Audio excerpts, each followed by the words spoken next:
Entramos ahora en la próxima sección, que es la que hemos denominado la visión profética de la historia.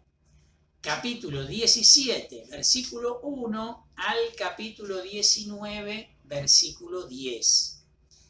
En el esquema global, esta sección está en paralelo con el capítulo 4, versículo 1 al capítulo 8, versículo 1. Allá la sección comenzaba, ¿se acuerdan? Con una liturgia.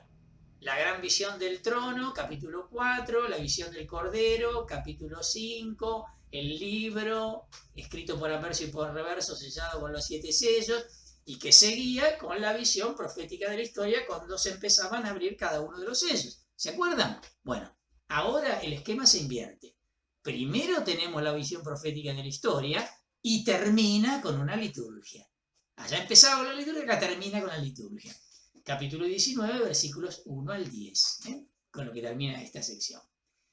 La séptima copa de la sección anterior, acuérdense que nosotros nos estamos comiendo el capítulo 16 porque ya lo vimos en paralelo. No se me confundan, ¿se acuerdan que vimos en paralelo el septenario de las trompetas, el septenario de las copas? Por eso ahora estamos saltando del capítulo 15 al capítulo 17, porque el capítulo 16 ya lo vimos nosotros. Bueno, la séptima copa de la sección anterior y esta sección tienen el mismo contenido. Es el juicio y la destrucción de Roma. ¿Se acuerdan que habíamos dicho en la séptima copa? Ya está todo concluido. Bueno, volvemos otra vez a este tema del papel de calco. No es algo nuevo esto, es lo mismo nada más que dicho de otra manera. Mucho más claramente expresado, mucho más desarrollado. Fíjense en el cuadro, la estructura. Tenemos la introducción, los primeros 2 versículos, luego viene la imagen de la visión de la bestia y la prostituta.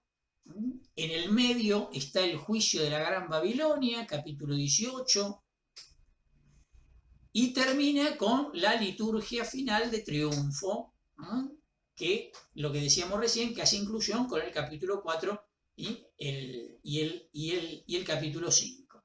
Y luego tenemos una conclusión en los versículos 9 al 10 del capítulo 19. Vamos a verlo despacito para reconocer esta estructura concéntrica que aparece acá. Empiezo a leer. Capítulo 17, entonces leo los 2 primeros versículos. Después vino uno de los 7 ángeles que tenía las 7 copas y me dijo: acompáñame y te mostraré cómo va a ser castigada la famosa prostituta que está sentada a la orilla de los grandes ríos. Los reyes de la tierra han fornicado con ella y los habitantes del mundo se han embriagado con el vino de su prostitución. ¡Oh! Tremendo. No es solo introducción al capítulo 17, sino introducción a toda la sección. De hecho, el juicio que se anuncia se va a dar concretamente en el próximo capítulo, en el capítulo 18. El ángel es uno de los que llevaban las 7 copas, que había aparecido en el capítulo 15, versículo 1. El versículo 1 está en estricto paralelo con el capítulo 21, versículo 9. Aquí le muestra el juicio de la gran prostituta, Roma. En 21.9 le va a mostrar a la novia, la Nueva Jerusalén. ¡Trac! Paralelo antitético si los hay. Este paralelismo literario pone en contraposición entonces a Roma con la Nueva Jerusalén bajada del cielo. Y se concentran 3 palabras, todas de la misma raíz: prostituta, prostituirse y prostitución. Como siempre, la prostitución es símbolo de la idolatría. No lo tenemos que entender en un sentido literal. De la misma manera que antes habíamos hablado de los 144.000 como los que no se mancharon con mujeres y todo esto. No, olvídense, no estamos hablando literalmente, por favor. Sigo leyendo, leo del versículo 3 al 7 y analizamos juntos estos versículos. Entonces me llevó en espíritu al desierto y allí vi a una mujer sentada sobre una bestia escarlata. La bestia estaba cubierta de leyendas blasfemas y tenía 7 cabezas y 10 cuernos. La mujer estaba vestida de púrpura y escarlata resplandeciente, de oro, de piedras preciosas y de perlas, y tenía en su mano una copa de oro colmada de la abominable impureza de su fornicación. Sobre su frente tenía escrito este nombre misterioso: Babilonia la Grande, la madre de las abominables prostitutas de la tierra. Y vi que la mujer se emborrachaba con la sangre de los santos y los testigos de Jesús, y al verla quedé profundamente asombrado. Pero el ángel me preguntó: ¿por qué te extrañas? Yo te explicaré el misterio de la mujer y de la bestia que la lleva, la que tiene 7 cabezas y 10 cuernos. Frenemos un cachito acá. Tenemos la visión de la bestia y la prostituta. Otra vez aparece un paralelismo literario antitético, en este caso con el capítulo 21 también, pero el versículo 10. Aquí lo lleva al desierto y ve a la mujer sobre la bestia. En 21:10 lo lleva a un monte grande y elevado y ve a la ciudad santa Jerusalén que desciende del cielo. Aquí el desierto es símbolo de desolación, no como había aparecido, ¿se acuerdan la imagen del desierto en el capítulo 12? Que era lugar más bien de huida, de protección por parte de la mujer que representaba a la iglesia. Bueno, la mujer esta está sentada sobre la bestia. ¿Qué bestia? La misma del capítulo 13. Ambas están vestidas del mismo color, o sea, tienen como la misma sintonía. La abominación es muy conocida en la tradición apocalíptica. En el libro de Daniel se habla de la abominación de la desolación, en referencia seguramente a la estatua de Zeus que Antíoco IV puso en el templo de Jerusalén, o, y si no era una estatua de Zeus, era un altar dedicado a Zeus. La tradición sinóptica también lo va a tomar, y en los discursos apocalípticos, tanto del Evangelio de Mateo como del Evangelio de Marcos, en el capítulo 24 de Mateo, en el capítulo 13 de Marcos, aparece también esta misma idea de la abominación de la desolación. Y aquí se la relaciona además con el oro, la idolatría y la sangre de los santos y de los mártires. El nombre misterioso que aparece en el versículo 5 describe a Roma como la fuente y el prototipo de toda idolatría posible, ¿no? Leo el versículo 8. La bestia que has visto y existía y ya no existe, pero volverá a subir desde el abismo para ir a su perdición. Y los habitantes de la tierra cuyos nombres no figuran en el libro de la vida de la creación del mundo quedarán maravillados cuando vean reaparecer a la bestia, la que existía y ya no existe. Se supone que acá empezó la explicación de la visión. Nosotros leemos esto, no entendemos nada, pero se supone que empezó la explicación de la visión. A ver, vamos despacito. Otra vez aparece la leyenda de Nerón vuelto a la vida. ¿Se acuerdan? Ya lo habíamos visto en el capítulo 13. Esto, como una de las hipótesis posibles, digo, ¿no? Perdón, repito, por la duda que se hayan olvidado. Nerón se había suicidado, pero decían que no se había muerto, que había quedado como malherido, y que entonces había vuelto otra vez, o se hablaba del regreso de Nerón. Una leyenda histórica que de hecho ocurrió. Quiero decir, existió la leyenda, no digo que el contenido de la leyenda es lo histórico es la existencia de la leyenda, ¿bien? Representa como la contrapartida de Dios, evidentemente, por el tema de la resurrección. Esto ya también habíamos hecho referencia. Miren lo que dice el versículo 9. Para comprender esto es necesario tener inteligencia y sutileza. Las 7 cabezas son las 7 colinas sobre las cuales está sentada la mujer. Arranca igual que en el capítulo 13, versículo 18, antes de presentar el 666, decía unas palabras muy similares. Hay que tener sutileza, es la cifra de un nombre. ¿Se acuerdan? Bueno, ahora aparece la misma idea. O sea, se está por decir algo en enigma, algo cerradito.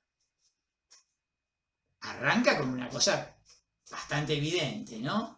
Las 7 colinas. Ya sabemos, Roma es la ciudad de las 7 colinas. Pero vamos a ver cómo sigue. Leo versículo 10 al 11.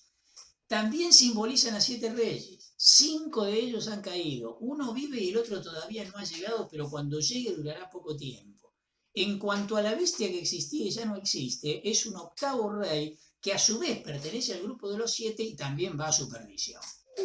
¡Qué lío! Simbolismo del 7 y del 6, como habíamos dicho en relación del 666, a mí me gusta más leerlo desde de la sucesión imperial. ¿Qué quieren que les diga? Y se aparece la luz, ¿eh? Augusto, Tiberio, Calígula, Claudio y Nerón son los 5 primeros. Dice, 5 de ellos han caído. ¿Quién vino después de Nerón? Vespasiano.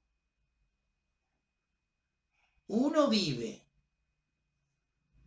Está pretendiendo insinuar que está en tiempo de Vespasiano. Y el otro todavía no ha llegado, pero cuando llegue durará poco tiempo. ¿Quién vino después de Vespasiano? Tito, que gobernó solo 2 años, del 79 al 81. En cuanto a la bestia que existía y ya no existe, el quinto, Nerón, es un octavo, el que vino después de Tito, que a su vez pertenece al grupo de los 7 y también va a su perdición. ¿Quién es el octavo? Domiciano, que reinó entre el 81 y el 96. O sea, Domiciano aparece como el regreso de Nerón. Y si uno mira la historia, los grandes perseguidores de esta época, porque pueden haber otros también, ¿no? Pero los grandes perseguidores de esta época, sin ningún lugar a duda, fueron Nerón y Domiciano. Por lo tanto, para la comunidad cristiana, bien podría ser Domiciano como el regreso de Nerón, simbólicamente, por supuesto, no es que se creyeran que Nerón resucitado, por Dios, lo están tomando simbólicamente. Fantástico. Y donde se está dando además el artificio literario que habíamos analizado de la literatura apocalíptica. El tipo hace de cuenta que está, el tipo me refiero al autor, ¿no? A Juan, hace de cuenta que está en la época de Vespasiano, pero en realidad está en la época de Domiciano. Y por eso puede hablar porque tiene el diario del lunes, el tipo. ¿Se entiende? Buenísimo, buenísimo. Sigo. Leo versículos 12 y 13. Siempre el capítulo 17, ¿no? Los 10 cuernos que han visto son 10 reyes que todavía no han recibido su reino, pero que recibirán el poder real juntamente con la bestia, solo por 1 hora. Todos están de acuerdo en poner a disposición de la bestia su autoridad y su poder. Otra vez, un nuevo análisis histórico aparece acá. Los 10 reyes pueden referirse a los reyes de las provincias. Son parte de la bestia, son parte del imperio, incluye a los reyes de todo el mundo que son convocados, ¿se acuerdan? Capítulo 16, versículo 14, a la gran batalla del Armagedón. El poder lo reciben, fíjense, solo por 1 hora, luego se lo dan a la bestia. La que maneja acá es la bestia. Versículo 14. Ellos lucharán contra el Cordero, pero el Cordero los vencerá porque es el Señor de los señores y Rey de los reyes. Con él triunfarán también los suyos, los que han sido llamados, los elegidos, los fieles. Se retoma aquí entonces la oposición entre la bestia, capítulo 13, y el Cordero, capítulo 14. Se anuncia que el Cordero los vencerá, se anticipa el triunfo final, que ya lo vamos a ver enseguida en el capítulo 19, versículos 11 al 21, donde Jesús aparece con estos mismos atributos, como Señor de los señores y Rey de reyes. Este anuncio de victoria está en paralelo, otra vez, siempre la misma cantinela, con el anuncio de victoria del capítulo 12 y con el anuncio de victoria del capítulo 15, cada uno con su liturgia propia, como canto litúrgico de victoria. Sigo, versículos 15 al 18 leo.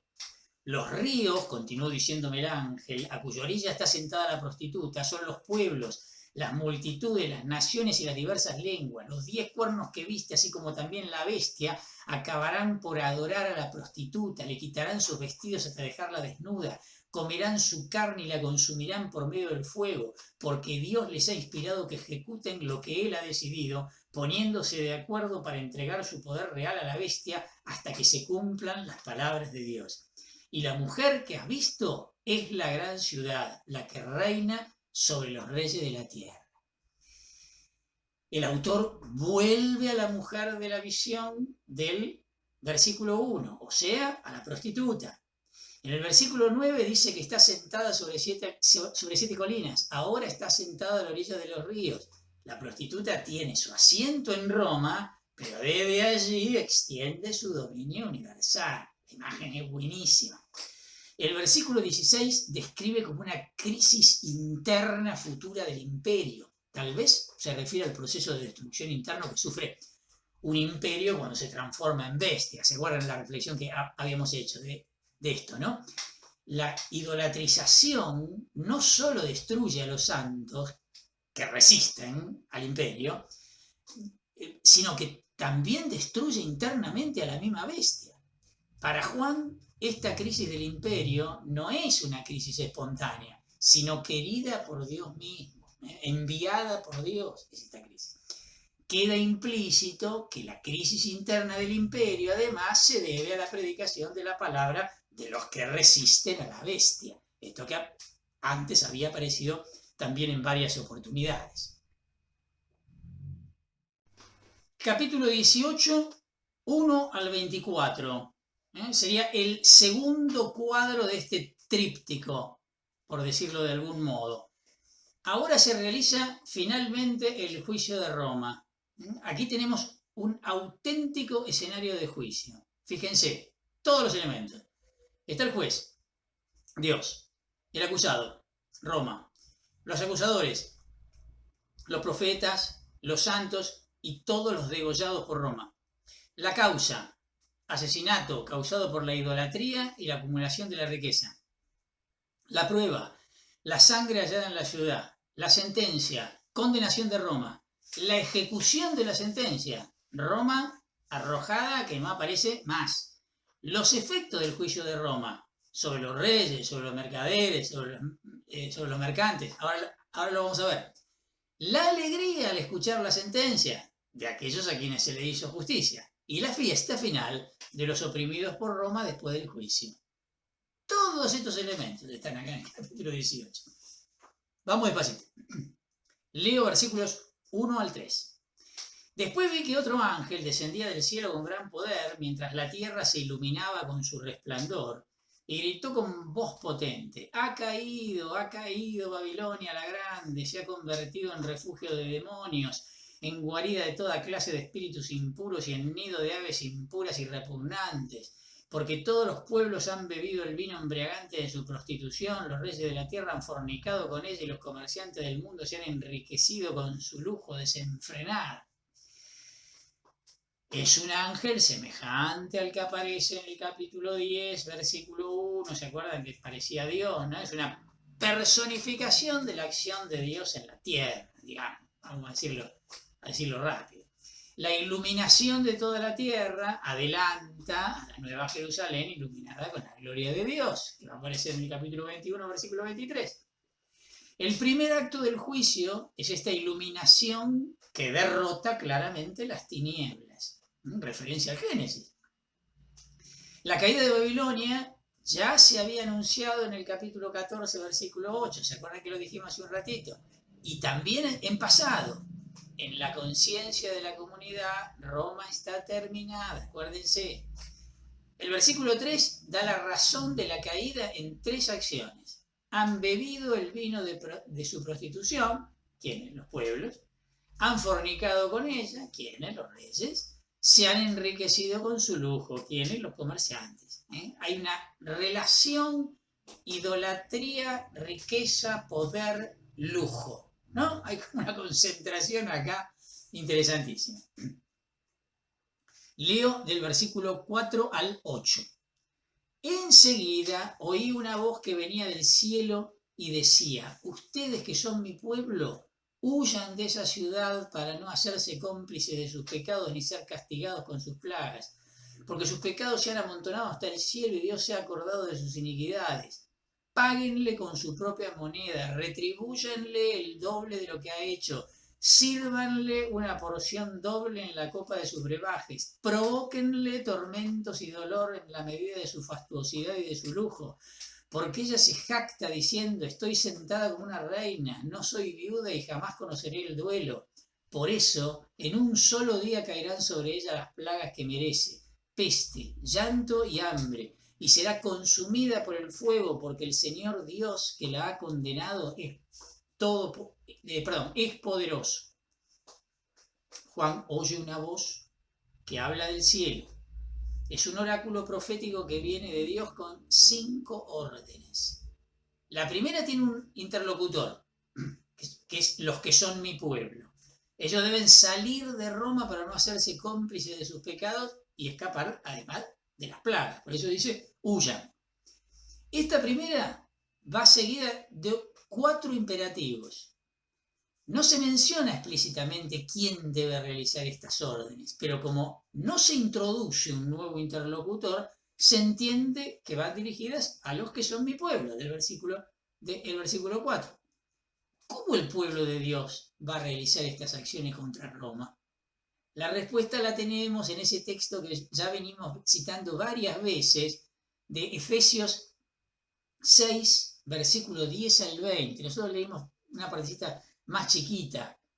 Por lo demás, fortalezcanse en el Señor con la fuerza de su poder.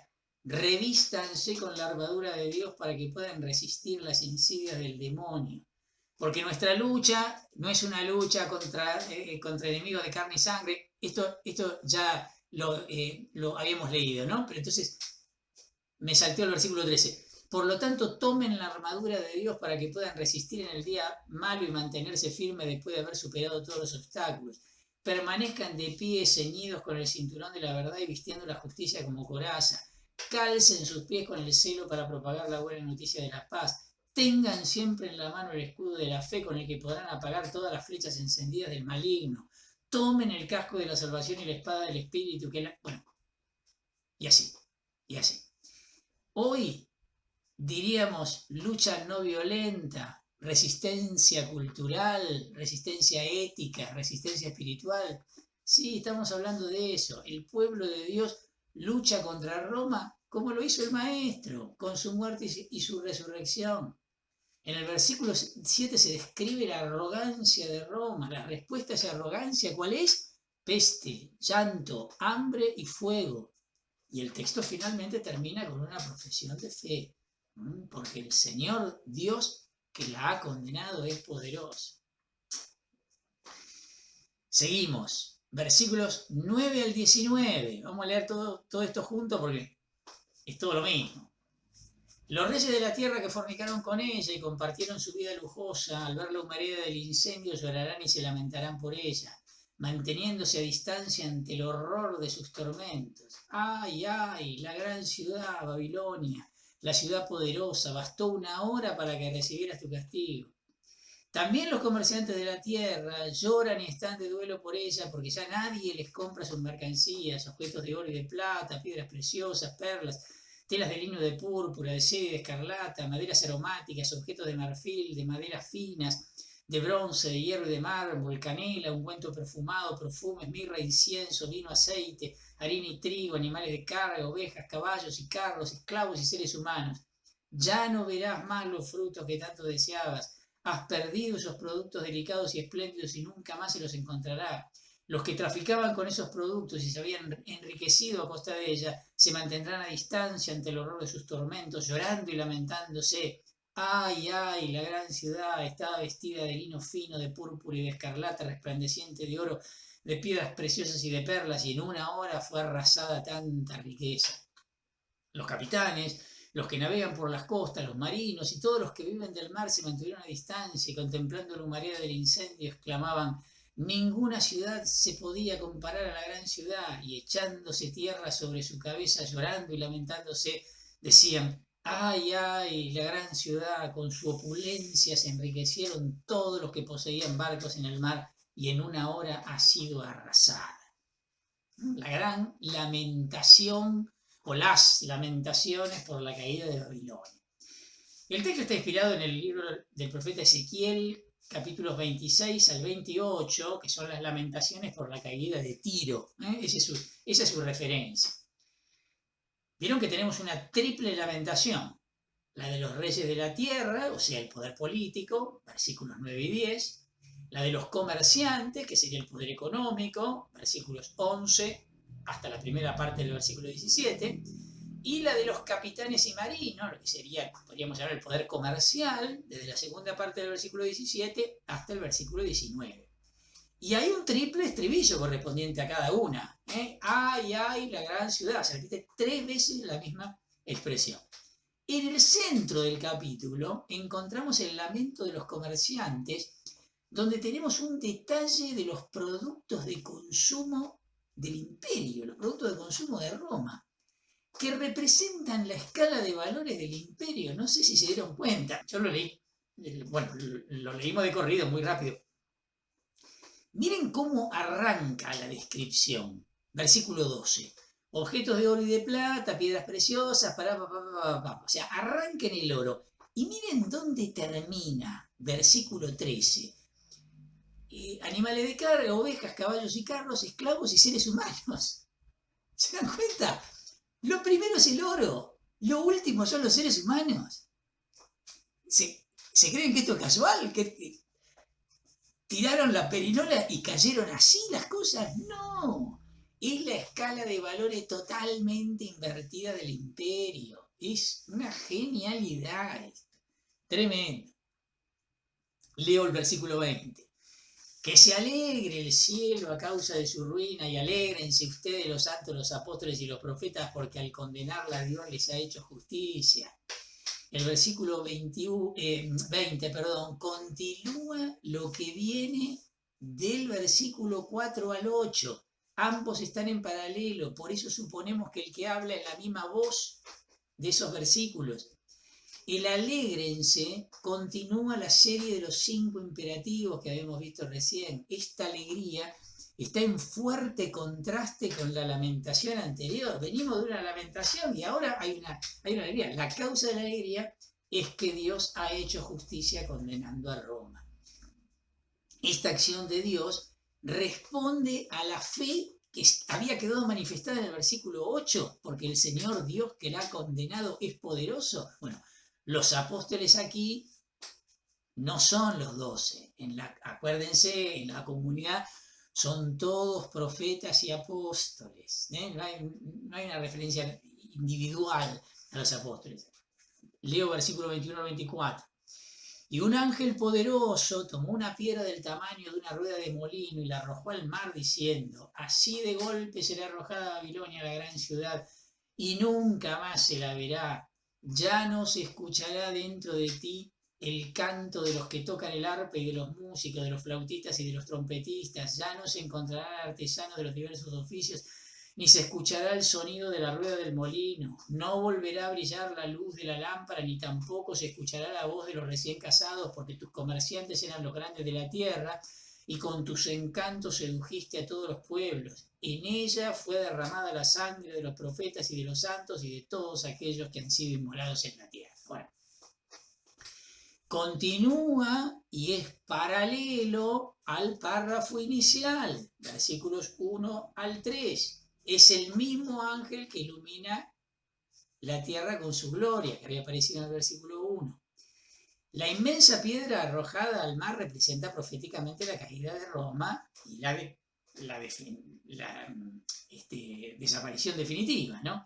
El texto está inspirado directamente en Jeremías 51, 63, 64. Y cuando hayas acabado de leer este libro, lo atarás a una piedra y lo arrojarás en el medio del Éufrates. Entonces dirás: de esta manera se hundirá Babilonia y no se levantará nunca más de la desgracia que yo haré venir sobre ella. Aquí concluyen las palabras de Jeremías. Evidentemente está inspirado acá. En los versículos 22 y 23 tenemos un cántico popular que describe el fin de la vida en Roma. Va desapareciendo todo progresivamente. La razón de la última parte del versículo 23 repite lo del versículo 3, están en paralelo. Y el versículo 24 es el más dramático de todo el capítulo. Nos da la prueba definitiva de la condenación de Roma. En Roma ya no hay más vida, solamente hay sangre. Me refiero a, en ella fue derramada la sangre de los profetas y de los santos y todos aquellos que han sido inmolados en la tierra. No hay nada más. Se acaba de decir que empiezan a caer las cosas, empiezan a desaparecer las cosas. Lo único que queda es sangre. Llegamos al capítulo 19. Versículo 1 al 8. Sería el tercer cuadro del tríptico. Lo leemos completo. Después oí algo parecido al clamor de una enorme multitud que estaba en el cielo y exclamaba: ¡Aleluya! La salvación, la gloria y el poder pertenecen a nuestro Dios, porque sus juicios son verdaderos y justos. Él ha condenado a la famosa prostituta que corrompía la tierra con su lujuria y ha vengado en ella la sangre de sus servidores. Y volvieron a decir: ¡Aleluya! La humareda de la ciudad se eleva por los siglos de los siglos. Entonces los 24 ancianos y los 4 seres vivientes se postraron para adorar a Dios que está sentado en el trono y exclamaban: ¡Amén! ¡Aleluya! Luego salió del trono una voz que decía: alaben a nuestro Dios, ustedes sus servidores, los que lo temen, pequeños y grandes. Y oí algo parecido al clamor de una enorme multitud, al estruendo de una catarata y al estallido de violentos truenos. Y decían: aleluya, porque el Señor nuestro Dios, el Todopoderoso, ha establecido su reino. Alegrémonos y regocijémonos y demos gloria a Dios, porque han llegado las bodas del Cordero. Su esposa ya se ha preparado y la han vestido con lino fino de blancura resplandeciente. El lino simboliza las buenas acciones de los santos. Frenamos acá. A ver.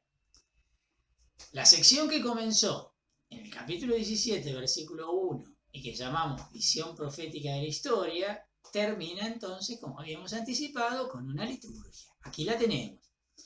Esta liturgia cierra el tiempo presente que en el relato del Apocalipsis, ¿dónde había comenzado? En el capítulo 4, versículo 1. Hay un paralelo entre ambas liturgias, ya lo habrán notado, ¿sí? Capítulo 4, 5 por un lado, 19, 1, 8, lo que acabamos de leer, por el otro. Los himnos de estas liturgias tienen una densidad teológica y hermenéutica, porque sirven para interpretar, nos dan las claves fundamentales para la interpretación global de todo el libro del Apocalipsis. La liturgia tiene dos momentos, versículos 1 al 5 y versículos 6 al 8. Ambos comienzan con la misma frase: oí algo parecido al clamor de una enorme multitud, y el aleluya. En 1.5 se desarrolla en el cielo, 6 al 8 probablemente se desarrolla en la tierra. La liturgia no hace otra cosa que realizar lo mandado en el versículo 20 del capítulo 18, que se alegre el cielo y se alegren los santos. Bueno, aquí están. La enorme multitud nos recuerda a la del capítulo 7, versículo 9 al 17, ¿se acuerdan? Donde también se suman a la liturgia los 24 ancianos y los 4 vivientes, ¿se acuerdan? Que todo esto había aparecido en el capítulo 4. Y hay 4 verbos que la articulan. Ha condenado, ¿a quién? A la famosa prostituta. Ha vengado, ¿qué cosa? La sangre de sus servidores. Ha establecido, ¿qué cosa? Su reino. Han llegado, ¿qué llegó? La boda del Cordero. En 1.5, del versículo 1 al 5, se celebra el juicio de Roma y la reivindicación de los mártires. Y del versículo 6 al 8 se celebra la llegada del reino y las bodas del Cordero. O sea, la caída de Roma es lo que permite el comienzo del reino. El paralelismo entre el reino y el banquete ya lo tenemos recontra conocido por la tradición sinóptica, ¿no? Por ejemplo, Mateo 22, versículo 2 en adelante. Finalmente, en los versículos 7 y 8, aparece la esposa para culminar el contraste, ¿no? Por un lado, la prostituta, Babilonia, Roma, con el poder de la bestia. Y por el otro lado, la esposa, la Nueva Jerusalén, con el poder de Dios, con el poder del Cordero. Leo versículos 9 y 10. Después el ángel me dijo: escribe esto. Felices los que han sido invitados al banquete de bodas del Cordero. Y agregó: estas son verdaderas palabras de Dios. Entonces yo caí a sus pies para adorarlo, pero él me advirtió: cuidado, no lo hagas, porque yo soy tu compañero de servicio y de tus hermanos que poseen el testimonio de Jesús. El testimonio de Jesús es el espíritu profético. Es a Dios a quien debes adorar. Momentito. Llegamos a la conclusión final, la de toda la sección. Se corresponde y hace inclusión con los primeros versículos del capítulo 17, 17, 1, 2. ¿Se acuerdan que cómo había empezado el capítulo 17? Después vino uno de los 7 ángeles que tenía las 7 copas y me dijo, acompáñame y te mostraré cómo va a ser castigada la famosa prostituta que está sentada a la orilla de los grandes ríos. Bueno, el que habla es el mismo ángel de la introducción. Lo mismo, ya lo dijimos, vamos a encontrar en el capítulo 21, versículo 9, con su conclusión en el capítulo 22, versículos 6 al 9. El versículo 10 está en paralelo con lo que vamos a encontrar en el capítulo 22, versículos 8 al 9. El tema de adorar solo a Dios. Los profetas son los que guardan el testimonio de Jesús. ¿Vieron al final? Por eso esta frase del versículo 10, del versículo final. La iglesia del Apocalipsis, ya lo dijimos varias veces, esto está conducida por profetas. Y acá hay una seria advertencia que va a volver a aparecer en el capítulo 22 contra la divinización de la iglesia. Lo único adorable es Dios. Cuidadito con hincar la rodilla delante de otra cosa o de otro ser que no sea Dios. Qué interesante esto.